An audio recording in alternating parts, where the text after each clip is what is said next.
2018 Acura ILX. 2018 Acura ILX Review. The Acura ILX falls well less than expectations for entry-level luxury sedans. 3-star overall score. In relation to price and HEV content, the 2018 Acura ILX undercuts other entry-level luxury sedans using a considerable margin. That alone should get PER's attention. Unfortunately, the notion of worth begins to fade once you realize that the ILX falls well less than the standards set by its costlier rivals. The ride quality is overly stiff, the within lacks refinement, the engine is comparably weak, along with the infotainment system leaves much being desired. For these reasons, unfortunately we cannot consider it value competing against Audi, Mercedes or BMW. Instead, we presume of the ILX like a slightly nicer Honda Civic. What's new? A new special edition package with minor cosmetic additions debuts. Otherwise, the ILX returns unchanged. Acura's collision alerts tend to become overly sensitive and annoying, therefore we suggest skipping the Acura Watch package in favor with the premium package that generates more useful features. We also caution up against the A-spec package's 18-inch wheels that will hurt ride quality without appreciable gains in performance. Trim levels and features. The 2018 Acura ILX is definitely an entry-level luxury sedan that's available in 7 different trims: base, a brand new special edition, Acura Watch Plus, Premium, Premium A-spec, Tech Plus and Tech Plus A-spec. All trims are powered by the 2.4-liter 4-cylinder engine, 201 horsepower, 180 pound-feet of torque, that sends chance to the front wheels using an 8-speed automatic transmission. The base ILX is sold with 17-inch wheels, automatic LED headlights, rain-sensing wipers, heated mirrors, keyless entry and ignition, cruise control, dual-zone automatic climate control, simulated leather upholstery, heated front seats, an 8-way power driver sport seat, a tilt and telescoping controls, a folding rear seatback, a rear-view camera, limited texting functions, Bluetooth phone and streaming audio, along with a 6-speaker stereo with active noise cancellation, streaming internet radio and USB/auxiliary input. The special edition trim adds 18-inch wheels, extended side sills and also the rear spoiler from your A-spec package. The Acura Watch Plus trim depends on the base trim's features and adds adaptive cruise control, a forward collision warning and mitigation system, lane departure warning and lane keeping assist, road departure mitigation along with an updated driver information screen. The Tech Plus includes all from the Acura Watch Plus items and also a multi-view rear camera and also a 10-speaker premium speakers. The Premium reverts back to the camp trim features and adds an iPhone-based navigation system as well as a 7-speaker head unit.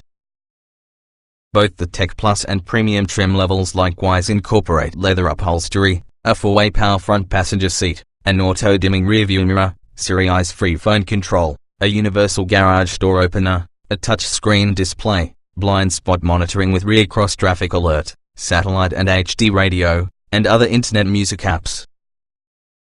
The A-spec is combined with either the Tech Plus or Premium models and includes the special edition content in addition to fog lights, suede seat inserts with contrasting stitching, a dark headliner and metal sport pedals. Trim tested. Each vehicle typically also comes in multiple versions which might be fundamentally similar. The S with this review use our full test on the 2016 Acura ILX Technology Plus package. 2.4 liters inline 4, 8-speed dual-clutch automatic, FWD. Driving. The ILX is accessible with only one powertrain, a 2.4-liter 4-cylinder with 201 horsepower mated with an 8-speed automatic transmission with paddle shifters. It's about mid-pack acceleration-wise.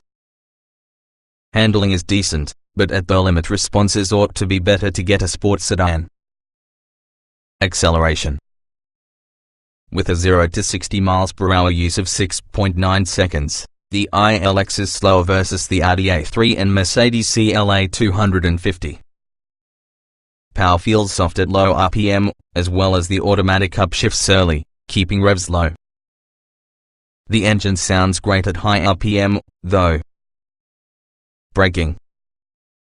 It stopped within a straight and controlled manner during our 60 to 0 mph panic test by minor pedal fade on later stops. The brakes felt sufficiently strong around town. The pedal is a little soft, nevertheless the action isn't least bit touchy.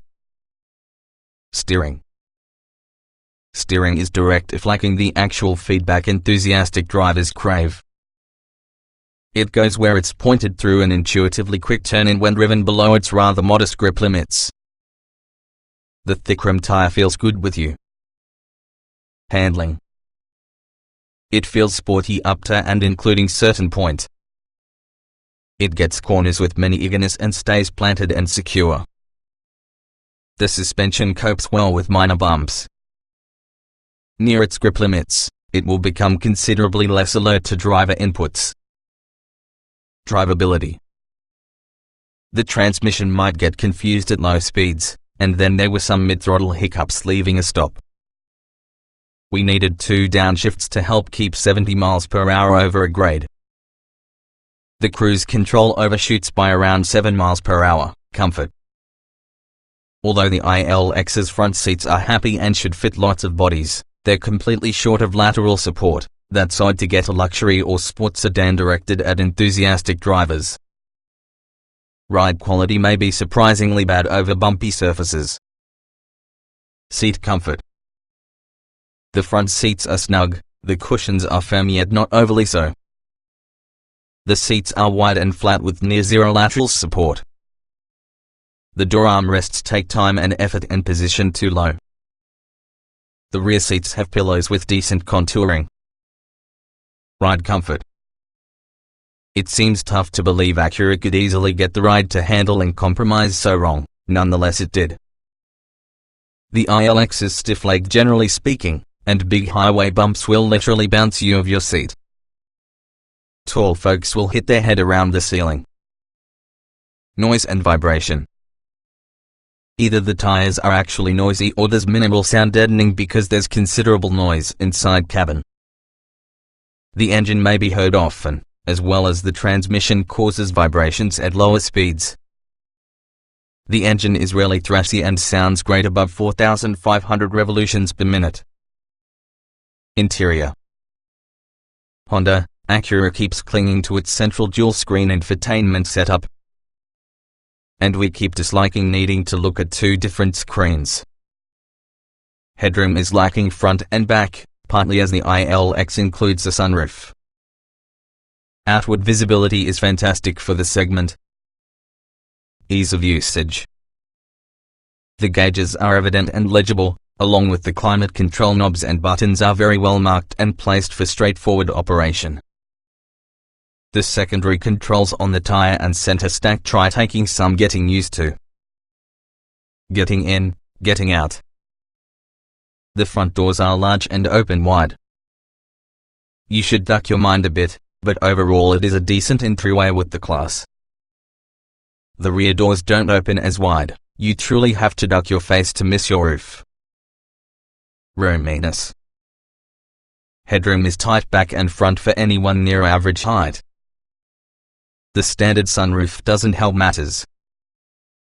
Rear legroom is reasonable, and footroom under the leading seats is extremely good. Visibility. The windshield pillars partially obstruct through corners due to high driving position. Otherwise pillars are narrow throughout. The rear three-quarter view is fantastic, plus the side views are wonderful despite the short windows. Wide-angle backup camera. Quality. The interior doesn't produce same quality vibe as Audi, BMW, Mercedes. There's a fair number of hard plastic trim, though most controls have reasonably good action. Soft touch dash. We heard some creaks from some trim pieces. Utility. The door pockets, which can be placed well forward, are way too small. The front bin is tiny but features a security door. The center armrest bin is large. The cup holders make an endeavor at anti-tip function. The trunk is competitive at 12.3 cubic feet, though the pass-through opening is tiny. Technology. We don't love the stacked dual-screen infotainment setup. The top you are far away, climax well shrouded to avoid issues with glare. The bottom screen has low-rend graphics even so the buttons react well.